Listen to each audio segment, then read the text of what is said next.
দেশে জ্বালানি তেল ও গ্যাসের কোনো সংকট নেই বলে জাতীয় সংসদে দাবি করেছেন স্বরাষ্ট্রমন্ত্রী সালাউদ্দিন আহমেদ। তিনি বলেন, মূলত পাচার ও অপচয় রোধ করে জ্বালানি খাতে শৃঙ্খলা আনতেই সরকারের পক্ষ থেকে কিঞ্চিৎ মূল্য বৃদ্ধি করা হয়েছে। আজ জাতীয় সংসদে বিরোধী দলীয় নেতার আনা মুলতবি প্রস্তাবের পরিপ্রেক্ষিতে তিনি সংসদে কথা বলেন। অধিবেশনে সভাপতিত্ব করেন ডেপুটি স্পিকার কায়সার কামাল। বিরোধী দলীয় নেতার অভিযোগ খণ্ডন করে সালাউদ্দিন আহমেদ বলেন, জ্বালানি ও বিদ্যুৎ মন্ত্রী এরই মধ্যে ৩০০ বিধিতে বিবৃতি দিয়েছেন।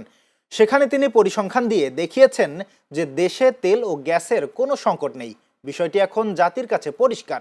সুতরাং সংসদ মুলতবি রেখে আলোচনার কোনো প্রয়োজন নেই।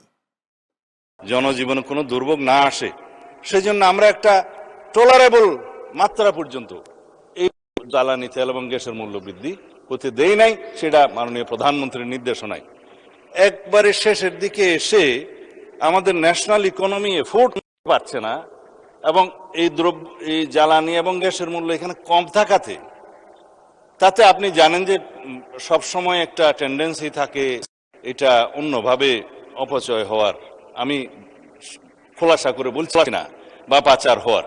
সেটা বন্ধ করার জন্য, একটা ডিসিপ্লিনে আনার জন্য আমরা জ্বালানি তেলের কিঞ্চিত মূল্য বৃদ্ধি করতে